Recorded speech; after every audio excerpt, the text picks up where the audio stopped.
എല്ലാവർക്കും വോളിയം പ്രൊഫൈലിൻ്റെ പുതിയൊരു വീഡിയോയിലേക്ക് സ്വാഗതം. ഇന്ന് ഡേറ്റ് ജൂലൈ 28 ട്യൂസ്ഡേ. നിഫ്റ്റിയുടെ എക്സ്പയറി ആയിരുന്നു. ഇന്നലെ കുറച്ച് തിരക്കും കാര്യങ്ങളൊക്കെ ആയതുകൊണ്ട് ട്രേഡ് ചെയ്തിട്ടില്ല, അതുകൊണ്ട് തന്നെ വീഡിയോ ഇടാൻ വേണ്ടി പറ്റിയില്ല. ഓക്കെ, ഇന്നും ഓൾമോസ്റ്റ് ഫോണിൽ തന്നെയായിരുന്നു കാര്യങ്ങളൊക്കെ, ഗ്രൂപ്പിൽ ഇട്ടിട്ടുണ്ടായിരുന്നു. പക്ഷേ സിസ്റ്റത്തിൽ ഇപ്പോഴാണ് എത്തിയത്, കുറച്ച് തിരക്കിലായതുകൊണ്ടാണ് ഇടാതിരുന്നത്. ഓക്കെ, അപ്പോൾ ജസ്റ്റ് കൊടുത്തിരിക്കുന്ന ലെവൽസ് കാര്യങ്ങൾ പറഞ്ഞുതരാം. ഓൾമോസ്റ്റ് എനിക്ക് തോന്നുന്നത് രാവിലെയാണ് ഞാൻ ഈ ലെവൽസ് കൊടുത്തിട്ടുണ്ടായിരുന്നത്. ഈ ലെവൽസ് മീൻസ് ഈ മേലത്തെ 2 ലെവലും താഴത്തെ 2 ലെവലും ഇതിലാണ് കൊടുത്തിട്ടുണ്ടായിരുന്നത്. ഫസ്റ്റ് എനിക്ക് തോന്നുന്നത് മാർക്കറ്റിൽ ഓൾമോസ്റ്റ് ഈ ഒരു ടൈം 9:30 ടൈമിലൊക്കെയാണ് ഞാൻ ഗ്രൂപ്പിൽ കൊടുത്തിട്ടുണ്ടായിരുന്നത്. അപ്പോൾ സ്വാഭാവികമായിട്ടും എന്താണ് മാർക്കറ്റ് ഇതിൻ്റെ താഴെ ആയതുകൊണ്ട് തന്നെ ഈ 2 ലെവലും എന്താണ് റെസിസ്റ്റൻസ് ഏരിയ ആയിരുന്നു നമ്മളെ സംബന്ധിച്ചിടത്തോളം. ഓക്കെ, അതിനുശേഷം നമുക്കൊരു പുട്ടിനുള്ള ഒരു ഓപ്പർച്യൂണിറ്റി ഉണ്ടായിരുന്നു. ഈ ഒരു ലെവലിലാണ് നമ്മൾ പുട്ട് ഓപ്ഷൻ എടുത്തിട്ടുണ്ടായിരുന്നു. ഞാൻ പറഞ്ഞിട്ടുണ്ടായിരുന്നു പുട്ട് ഓപ്ഷൻ ഹോൾഡ് ചെയ്യുകയാണെന്ന്. അതിനുശേഷം ഞാൻ ഗ്രൂപ്പിൽ പറഞ്ഞിട്ടുണ്ടായിരുന്നു 170യുടെ മിലോ ഒരു ക്ലോസ് കിട്ടിക്കഴിഞ്ഞാൽ മാർക്കറ്റ് ഒരു ഫാളിനുള്ള ചാൻസ് കൂടുതലാണെന്ന്. നിങ്ങൾ നോക്കിക്കഴിഞ്ഞാൽ അറിയാം. എനിക്ക് തോന്നുന്നത് രാവിലെ 9:40 സംതിങ് ഒക്കെയാണ് ഞാൻ ഗ്രൂപ്പിൽ മെസ്സേജ് ഇട്ടിട്ടുണ്ടായിരുന്നത്. ഓക്കെ, നിങ്ങൾക്ക് നോക്കിക്കഴിഞ്ഞാൽ അറിയാം ഈ ക്യാൻഡിൽ ലോ എന്ന് പറയുന്നത് 170 ആണ്. 170യിൽ കറക്റ്റ് സപ്പോർട്ട് എടുത്തിട്ടാണ് മാർക്കറ്റ് മൂവ് ചെയ്തിട്ടുണ്ടായിരുന്നത്. കാരണം ഇത് നമുക്ക് വോളിയം പ്രൊഫൈൽ വെച്ച് കഴിഞ്ഞാൽ എനിക്ക് തോന്നുന്നത് ഈ ഒരു ദിവസത്തെ വോളിയം പ്രൊഫൈൽ 23യുടെ വോളിയം പ്രൊഫൈൽ വെച്ച് കഴിഞ്ഞാൽ നമുക്കൊരു ഹെവി സപ്പോർട്ടായിട്ടുള്ള ലെവലായിരുന്നു ഈ 170 എന്നുള്ള റേഞ്ച്. ഓക്കെ, 170 168 റേഞ്ചാണ് കിട്ടിയിട്ടുണ്ടായിരുന്നത്. അപ്പോൾ മാർക്കറ്റ് കറക്റ്റ് അവിടെ നിന്ന് സപ്പോർട്ട് എടുത്തു. അതിനുശേഷം ഞാൻ ഗ്രൂപ്പിൽ പറഞ്ഞിട്ടുണ്ടായിരുന്നു പുട്ട് ഓപ്ഷൻ എടുത്തിട്ട് ഹോൾഡ് ചെയ്യുന്ന ആളുകൾ 192യുടെ അബോ അത് ഹോൾഡ് ചെയ്യരുത്. ഓക്കെ, ഇൻ കേസ് നിങ്ങൾ ഇവിടെ മീൻസ് നമ്മൾ സിയുടെ ലെവൽസ് നോക്കിയിട്ടാണ് പുട്ട് ഓപ്ഷൻ എടുത്തിട്ടുള്ളത്. ഓൾമോസ്റ്റ് ഈ ഒരു 225 റേഞ്ചിൽ ഒക്കെയാണ് നമ്മൾ എന്ത് ചെയ്തിട്ടുണ്ടായിരുന്നത് പുട്ട് ഓപ്ഷനിൽ ബൈ എടുത്തിട്ടുണ്ടായിരുന്നത്. അപ്പോൾ ഈ ഒരു സ്ട്രൈക്ക് തിരിച്ച് ഈ ലെവലിൻ്റെ മേലെ പോയി കഴിഞ്ഞാൽ 192യുടെ മേലെ പോയി കഴിഞ്ഞാൽ ഹോൾഡ് ചെയ്യരുത്, എസ്സിൽ ട്രെയിൽ ചെയ്യണമെന്ന് ഞാൻ പറഞ്ഞിട്ടുണ്ടായിരുന്നു. 23,800ൻ്റെ കോള് 192യുടെ മേലെ പോയി കഴിഞ്ഞാൽ പുട്ട് ഓപ്ഷൻ എന്ത് ചെയ്യണം, എക്സിറ്റ് ആവണമെന്ന് പറഞ്ഞു. ഓക്കെ, ഈ ലെവൽ നിങ്ങൾക്ക് നോക്കി കഴിഞ്ഞാൽ അറിയാം 192യുടെ ലെവലിൽ എന്ത് ചെയ്തു 191.85 ആണ്. അപ്പോൾ ഞാൻ 192 എന്നുള്ളത് എന്താ റൗണ്ട് ഫിഗർ ആക്കി ഇട്ടതാണ്. അതിനുശേഷം മാർക്കറ്റ് എന്ത് ചെയ്തു അതിൻ്റെ ലെവലിൽ മേലെ പോയി നിങ്ങൾക്ക് അറിയാൻ വേണ്ടി പറ്റും. അവിടെ നിന്ന് എന്ത് ചെയ്തു മാർക്കറ്റ് കറക്റ്റ് സപ്പോർട്ട് എടുക്കുന്നത് നമ്മൾ ലെവലാണ്. Okay, 186 192 level. ഓക്കെ, ഇവിടെ നിന്നും ഒരു കോൾ ഓപ്ഷൻ മേടിച്ച് കഴിഞ്ഞാൽ ഈസി ആയിട്ട് എന്ത് ചെയ്തിട്ടുണ്ടാവും, എത്ര പോയിൻ്റ് എസ് എൽ വരും, ഒരു 4 പോയിൻ്റ് എസ് എല്ലിൽ ഈ ഒരു ടാർഗറ്റ് വെക്കുകയാണെങ്കിൽ തന്നെ ഏകദേശം 46 പോയിൻറ്റ്. 4 പോയിൻറ്റിൽ 46 ആവശ്യമില്ല, ജസ്റ്റ് 20 പോയിൻറ്റ്. ഈ ഒരു ഹൈ വെക്കുകയാണെങ്കിൽ തന്നെ ഓൾമോസ്റ്റ് 20 പോയിൻറ്റ് ഈസി ആയിട്ട് കിട്ടും, 4 പോയിൻറ്റ് റിസ്ക് എടുത്തു കഴിഞ്ഞാൽ. അതിനുശേഷം സെയിം നമ്മളെ റെസിസ്റ്റൻസ് ഏരിയയിൽ മാർക്കറ്റ് വന്നു. അതിനുശേഷം എന്ത് ചെയ്തു മാർക്കറ്റ് വന്നു ലാസ്റ്റ് എന്ത് ചെയ്തു ഇവിടുന്ന് ഈ ഒരു റേഞ്ച് ബ്രേക്ക് ചെയ്തു. അപ്പോഴാണ് ഞാൻ പറഞ്ഞത് ഈ റേഞ്ചിൻ്റെ താഴെ ഈ റേഞ്ചിൻ്റെ താഴെ നമുക്ക് പുട്ട് ഓപ്ഷനിൽ ഹീറോ ചെയ്യാമെന്ന് പറഞ്ഞിട്ടുണ്ടായിരുന്നു. അതിനുശേഷം താഴെ വന്നു. ഇതിൻ്റെ റീടെസ്റ്റിലാണ് നമ്മൾ എടുത്തിട്ടുണ്ടായിരുന്നത്. 24,000ൻ്റെ പുട്ടാണ് നമ്മൾ എടുത്തിട്ടുണ്ടായിരുന്നത്. ഞാൻ ടെലിഗ്രാമിൽ ഇട്ടിട്ടുണ്ടായിരുന്നു. ഏകദേശം 17-19 റേഞ്ചിലാണ് ഞാൻ ബൈ ചെയ്യാൻ വേണ്ടി പറഞ്ഞിട്ടുണ്ടായിരുന്നത്. അത് ഏകദേശം 15 വരെ വന്നു. 15 അത് തിരിച്ച് എന്ത് ചെയ്തു 47 ആണ് ടാർഗറ്റ് വെച്ചത്. പക്ഷേ 54-55 എന്ത് ചെയ്തിട്ടുണ്ടായിരുന്നു അത് മൂവ് ചെയ്തിട്ടുണ്ടായിരുന്നു. ഓക്കെ, അപ്പോൾ നമുക്ക് പുട്ട് ഓപ്ഷനിൽ മോർണിംഗിൽ ഒരു മൂവ് കിട്ടി. അതിനുശേഷം ആർക്കെങ്കിലും 170യിൽ എടുക്കണമെങ്കിൽ ചെറിയ റിസ്ക് എടുക്കാമെന്ന് ഞാൻ പറഞ്ഞിട്ടുണ്ടായിരുന്നു. 170 ബ്രേക്ക് ചെയ്യണമെന്ന്. ആർക്കെങ്കിലും ആ മെസ്സേജ് കണ്ടതിന് ശേഷം, കാരണം നമ്മളിപ്പോൾ ഒരു കാര്യമില്ലാതെ നമ്മളൊരു ഗ്രൂപ്പിലൊരു മെസ്സേജ് എടുത്തില്ല 170 എന്താണ് ബ്രേക്ക് ചെയ്യണമെന്ന് പറഞ്ഞു കഴിഞ്ഞാൽ സ്വാഭാവികമായിട്ട് എന്താണ് അത് സപ്പോർട്ട് ആയതുകൊണ്ടാണ് പറയുന്നത് അല്ലേ. അവിടെ നിന്ന് എടുത്തു കഴിഞ്ഞാൽ ഈസി ആയിട്ടൊരു മൂവ് കിട്ടിയിട്ടുണ്ടാവും. അതല്ല അത് എടുത്തിട്ടില്ലെങ്കിൽ ഞാൻ 192 താഴെ മേലെ പോയിട്ടുണ്ടെങ്കിൽ പുട്ട് ക്ലോസ് ചെയ്യണം, പുട്ട് ഹോൾഡ് ചെയ്യരുതെന്ന് പറഞ്ഞു. അതിൻ്റെ റീടെസ്റ്റിൽ എടുത്തു കഴിഞ്ഞാൽ മാന്യമായ പ്രോഫിറ്റ് വന്നിട്ടുണ്ട്.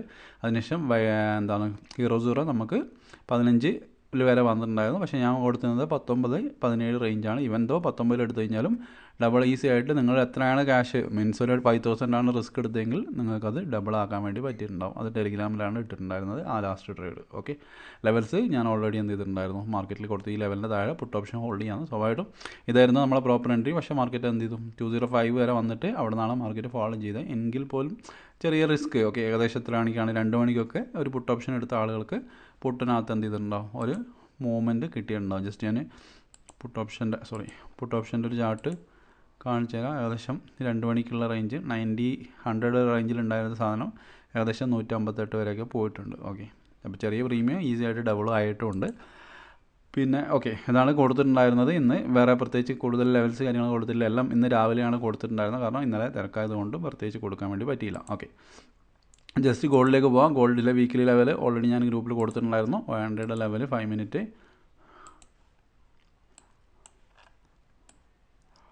മാർക്കറ്റ് എന്താണ് നമ്മളെ റെസിസ്റ്റൻസ് ഏരിയയുടെ താഴെ ഇത് മീൻസ് ഇത് രണ്ടും നമ്മളെന്താണ് സംബന്ധിച്ചിടത്തോളം റെസിസ്റ്റൻസ് ഏരിയയാണ്.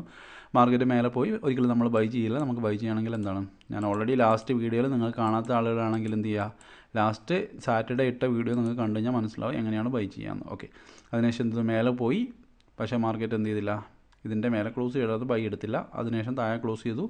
ഇവിടെ നിന്ന് ചെറിയ റിസ്ക് എടുക്കുന്ന ഒരാൾക്ക് വേണമെങ്കിൽ എന്ത് ചെയ്യാം, 0.5 മേലെ ക്ലോസ് SL വെച്ചിട്ട് ബൈ ചെയ്യണമെങ്കിൽ എന്താ, കാരണം അവിടെ നിന്നാണ് മാർക്കറ്റിൽ എന്ത് ചെയ്തിട്ടുള്ളത്, റിജക്ഷൻ അടിച്ച് വന്നത്. മാർക്കറ്റ് അവിടെ നിന്ന് റിജക്ഷൻ അടിച്ചാണ് മാർക്കറ്റ് ഫോൾ സ്റ്റാർട്ട് ചെയ്ത്. അപ്പോൾ ചെറിയ റിസ്ക് എടുക്കാം, കാരണം എന്തായാലും നമ്മൾ ബൈ എടുക്കില്ല. ബൈ എടുക്കണമെങ്കിൽ നമുക്ക് ഇതിൻ്റെ മേലെ പോകണം. റെസിസ്റ്റൻസിൽ പോയിട്ട് ആരും ബൈ എടുക്കത്തില്ല, ഏതൊരു ട്രേഡറും ഏതൊരു സ്ട്രാറ്റജി വെച്ച് എടുക്കില്ല. ഓൾമോസ്റ്റ് 85 പോയിൻ്റ് എന്ത് ചെയ്തിട്ടുണ്ട്, മാർക്കറ്റ് അവിടെ നിന്ന് ഫോളോ ചെയ്തു. അതിനുശേഷം നമ്മൾ ഫസ്റ്റ് സപ്പോർട്ടിൽ വന്നു. ഫസ്റ്റ് സപ്പോർട്ട് നമ്മൾ നോക്കിക്കഴിഞ്ഞാൽ കറക്റ്റ് പക്കാ സപ്പോർട്ട് എടുത്തിട്ടാണ് പോയത്. ഒരു ക്യാൻഡിൽ പോലും അതിൻ്റെ താഴെ ക്ലോസ് ചെയ്തിട്ടില്ല. അവിടെ നിന്ന് എന്ത് ചെയ്തു, ജസ്റ്റ് 1-2 പോയിൻറ്റ് റിസ്ക് എടുക്കുന്ന ഒരാൾക്ക് പോലും ഏകദേശം 20 പോയിൻ്റ് അടുത്ത് മാർക്കറ്റിൽ മൂവ് കിട്ടിയിട്ടുണ്ട്. അതിനുശേഷം ഈ ഒരു ലെവലിൽ ഞാൻ ഗ്രൂപ്പിൽ ഓൾറെഡി മെസ്സേജ് ഇട്ടിട്ടുണ്ടായിരുന്നു, റിസ്ക് എടുക്കുന്ന ആളുകൾക്ക് എടുക്കാം എന്ന് പറഞ്ഞിട്ട്. അതിൻ്റെയും അത്യാവശ്യം നല്ല മാന്യമായ പ്രോഫിറ്റ് വന്നിട്ടുണ്ട്. ഓക്കെ, ജസ്റ്റ് വീക്കിലി ലെവൽ വെച്ച് നിങ്ങൾ നോക്കിക്കഴിഞ്ഞാൽ അറിയാം, ഈ ബൈ എന്തായാലും നമുക്ക് ഈ ഒരു 2 റേഞ്ചിൽ മാത്രമേ ഉള്ളൂ. സെല്ല് എന്ന് പറയുന്നത് ഈ ഒരു റേഞ്ചാണ് സെൽ ഏരിയ. കാരണം എന്ന് വെച്ചാൽ നമ്മൾ റേഞ്ച് ബ്രേക്ക് ചെയ്ത് പോയില്ല മാർക്കറ്റ്. ഓക്കെ, അതിനുശേഷം ഇൻട്രാഡേയിലുള്ള ലെവൽസ് ഓൾറെഡി ഇന്നലെ ഞാൻ ഗ്രൂപ്പിൽ കൊടുത്തിട്ടുണ്ടായിരുന്നു. എനിക്ക് തോന്നുന്നത് 10 മണിക്കാണ്. ഇന്ത്യൻ മാർക്കറ്റിൽ ഇന്നലെ കൊടുത്തില്ല, കാരണം ടൈം ഇല്ലാത്തതുകൊണ്ട്. ഓൾമോസ്റ്റ് 10 മണി റേഞ്ചിലാണ് ഞാൻ പറഞ്ഞിട്ടുണ്ടായിരുന്നത് എന്താണ്, ഈ ഒരു ലെവലിൽ എന്താണ് നമുക്ക് മാർക്കറ്റ് ബെൻഡായിട്ടുണ്ട് എന്ന്. അതിനുശേഷം നോക്കിക്കഴിഞ്ഞാൽ 10 മണിക്കാണ് ഞാൻ ഇട്ടിട്ടുണ്ടായിരുന്നത്. 12 മണിക്ക് എന്ത് ചെയ്തിട്ടുണ്ട് മാർക്കറ്റ്, കാരണം ഈ ഒരു ലെവലിൽ ഓൾറെഡി 2 പ്രാവശ്യം ടെസ്റ്റ് ചെയ്തതാണ്. മൂന്നാമത്തെ പ്രാവശ്യം ഈ ലെവലിൽ ഓൾമോസ്റ്റ് ഒരു 3 പോയിൻറ്റ് റിസ്ക് എടുക്കുന്ന ഒരാൾക്ക് ഈസി ആയിട്ട് എന്ത് ചെയ്തിട്ടുണ്ടാവും, 19 പോയിൻറ്റ് ക്യാപ്ചർ ചെയ്യാൻ വേണ്ടി പറ്റിയിട്ടുണ്ടാവും. അതിനുശേഷം ഈ 2 ലെവലാണ് കൊടുത്തിട്ടുണ്ടായിരുന്നത്. ഈ ലെവൽസ് ഇന്നത്തെ ലെവലാണ്. ഓക്കെ, ഇന്നലത്തെ മീൻസ് നമ്മളെ പ്രൊഫൈലിൻ്റെ ലെവലാണ്. ഇത് രാവിലെ ഞാൻ ഗ്രൂപ്പിൽ ഡിസ്കസ് ചെയ്ത ലെവലാണ്. അതിനുശേഷം സ്വാഭാവികമായിട്ടും ഇതിൻ്റെ താഴെ നമുക്ക് എന്താണ്, നമ്മുടെ ട്രെൻഡ് വീക്കാണ്, മാർക്കറ്റ് നേരെ താഴെയാണ് വന്നിട്ടുണ്ടായത്. അതിനുശേഷം ഈ ഒരു ലെവലിൽ ഞാൻ ബൈ എടുക്കാൻ വേണ്ടി കൊടുത്തിട്ടുണ്ടായിരുന്നു. ഞാനും ബൈ എടുത്തിട്ടുണ്ടായിരുന്നു. ഇതിൻ്റെ താഴെ ഞാൻ സെല്ലും എടുത്തിട്ടുണ്ടായിരുന്നു മാർക്കറ്റിൽ. ഇവിടെ നമുക്ക് ബൈ എടുത്തിട്ടുണ്ടായിരുന്നു. അത്യാവശ്യം മാന്യമായ പ്രോഫിറ്റ് വന്നിട്ടുണ്ടായിരുന്നു. ഓക്കെ, കാരണം നമ്മൾ 0.11 ആണ് എടുത്തിട്ടുണ്ടായിരുന്നത്. 0.04 മാത്രമാണ് നമുക്ക് കോസ്റ്റിൽ 1 പോയിൻറ്റ് SL വെച്ചിട്ട്, മീൻസ് നമ്മളെടുത്ത എൻട്രീനെക്കാട്ടി 1 പോയിൻറ്റ് SL വെച്ചിട്ടായിരുന്നു ഹോൾഡ് ചെയ്താൽ ബാക്കി 0.07 നമ്മൾ ഓൾറെഡി എന്ത് ചെയ്തിട്ടുണ്ടായിരുന്നു, ബുക്ക് ചെയ്തിട്ടുണ്ടായിരുന്നു. അതിനുശേഷം ഇത് ഈ ഒരു ലെവലിൻ്റെ താഴെ ഏകദേശം 31 പോയിൻറ്റ് ഈ ഒരു ക്യാൻഡിൽ, ഓക്കെ 1 മിനിറ്റ് ക്യാൻഡിൽ ഇവിടെ ബ്രേക്ക് ചെയ്തു. ഇത് 5 മിനിറ്റ് ആണ്. 1 മിനിറ്റ് ഈ ക്യാൻഡിൽ ബ്രേക്ക് ചെയ്തു. റീടെസ്റ്റിൽ നമ്മൾ എന്ത് ചെയ്തിട്ടുണ്ട്, സെല്ല് എടുത്തിട്ടുണ്ടായിരുന്നു. നമ്മൾ ടാർഗറ്റ് വെച്ചിട്ടുണ്ടായിരുന്നത് 19 റേഞ്ചിലാണ്, അത് ഹിറ്റ് ചെയ്തു. അതിനുശേഷം ഞാൻ പറഞ്ഞിട്ടുണ്ടായിരുന്നു 17 റേഞ്ചിൽ ബൈ ചെയ്യേണ്ടവർക്ക് ബൈ ചെയ്യുക. 17 to 14 പറഞ്ഞിട്ടുണ്ടായിരുന്നത്. അതിൻ്റെ ടാർഗറ്റ് നമ്മുടെ ലെവൽ സെയിം തന്നെയാണ്, 31.5 ആണ്. അതിനകത്തും മാന്യമായ പ്രോഫിറ്റ് വന്നിട്ടുണ്ട്. അപ്പോൾ ജസ്റ്റ് ലെവൽസ് നോക്കിക്കഴിഞ്ഞാൽ തന്നെ ഈസി ആയിട്ട് പ്രോഫിറ്റ് വന്നിട്ടുണ്ട് എല്ലാ കാര്യങ്ങളിലും. നിഫ്റ്റി ആയിക്കോട്ടെ, അതേപോലെ തന്നെ ഗോൾഡ് ആയിക്കോട്ടെ. ഗോൾഡ് നിഫ്റ്റിയിൽ ഇന്നലെ കൊടുത്തിട്ടില്ല, ഗോൾഡിൽ ഇന്നലെ കൊടുത്തിട്ടുണ്ടായിരുന്ന ലെവൽസ് അതിനുശേഷം ഇന്നും കൊടുത്തിട്ടുണ്ടായിരുന്നു. ഒന്ന് നമുക്ക് ഓൾറെഡി ബൈയും ആക്റ്റീവ് ആയിട്ടുണ്ടായിരുന്നു, സെല്ല് നമ്മൾ എടുത്തിട്ടുണ്ടായിരുന്നു. ഓൾമോസ്റ്റ് 3 ട്രേഡ് നമ്മൾ എടുത്തിട്ടുണ്ടായിരുന്നു. ഓക്കെ, രാവിലത്തെ സെല്ല് കിട്ടി, അതിനുശേഷം ബൈ കിട്ടി, വീണ്ടും എന്ത് ചെയ്തു മാർക്കറ്റിൽ സെല്ലും കിട്ടിയിട്ടുണ്ട്. അപ്പോൾ 3 ലെവൽസിലും നമുക്ക് ട്രേഡ് ഇന്ന് കിട്ടിയിട്ടുണ്ടായിരുന്നു. ഓക്കെ, സ്റ്റിൽ മാർക്കറ്റ് നമ്മൾ റെസിസ്റ്റൻസ് ഏരിയ ആണ്. ഇനിയിപ്പം ബൈ വരണമെങ്കിൽ ഈ ലെവൽ ബ്രേക്ക് ചെയ്ത് റീടെസ്റ്റിൽ ബൈ ചെയ്യുക. ഇതാണ് SL വരിക. ഈ ലെവൽ റെസിസ്റ്റൻസ് ആയിട്ടാണ് ആക്ട് ചെയ്യുക. ഓക്കെ, ഫസ്റ്റ് ടൈം വരുമ്പോൾ നിങ്ങൾക്ക് ഇവിടെ സെൽ ഓപ്പർച്യൂണിറ്റി നോക്കാൻ വേണ്ടി പറ്റുന്നതായിരിക്കും. ഇത് ഇന്ന് മാത്രമായിരിക്കും വാലിഡിറ്റി ഉണ്ടാവുക. നാളത്തേക്ക് നമ്മൾ വേറെ ലെവൽസ് കൊടുക്കുന്നതായിരിക്കും. പിന്നെ ഓക്കെ, 100 ചാർട്ടിൽ 5 മിനിറ്റിൽ നിങ്ങൾക്ക് എന്ത് ചെയ്യാൻ വേണ്ടി പറ്റും, വീക്കിലി ലെവൽ നിങ്ങൾക്ക് ഫ്രൈഡേ വരെ അത് ഫോക്കസ് ചെയ്യാൻ വേണ്ടി പറ്റുന്നതായിരിക്കും. ഓക്കെ, ഇപ്പോൾ ഇത്രയും കാര്യങ്ങളാണ് കൊടുത്തിട്ടുണ്ടായിരുന്നത്. ഇന്നലെ ട്രേഡ് എടുക്കാത്തതുകൊണ്ട് സമയമില്ലാത്തതുകൊണ്ടാണ് നമ്മൾ എന്ത് ചെയ്തിട്ടില്ല, വീഡിയോ ഇടാൻ വേണ്ടി പറ്റാതിരുന്നത്. ഓക്കെ, അപ്പോൾ നെക്സ്റ്റ് നാളത്തേക്കുള്ള ലെവൽസ് ഞാൻ ഇന്ന് രാത്രി ഗ്രൂപ്പിൽ കൊടുക്കുന്നതായിരിക്കും. സെൻസെക്സിൻ്റെ ലെവൽസ്, പിന്നെ ഗോൾഡിൻ്റെത് നാളെ രാവിലെ കൊടുക്കുന്നതായിരിക്കും, പുതിയ ലെവൽസ്. അപ്പോൾ പഠിച്ച ആളുകൾ പഠിച്ച കാര്യങ്ങൾ മനസ്സിലാക്കുക. ലെവൽസ് വെച്ച് ട്രേഡ് ചെയ്ത് കഴിഞ്ഞാൽ 100% നിങ്ങൾ പ്രോഫിറ്റ് ആവും. ഈവൻ ദോ SL അടിച്ചാൽ പോലും നിങ്ങൾക്ക് അത് ഒരു കുഴപ്പം ഉണ്ടാവില്ല. മീൻസ് നെക്സ്റ്റ് ട്രേഡിൽ നമുക്ക് ഈസി ആയിട്ട് റിക്കവർ ആക്കാം. നമ്മൾ ഏറ്റവും ചെറിയ SL-ലാണ് ട്രേഡ് ചെയ്യുന്നത്.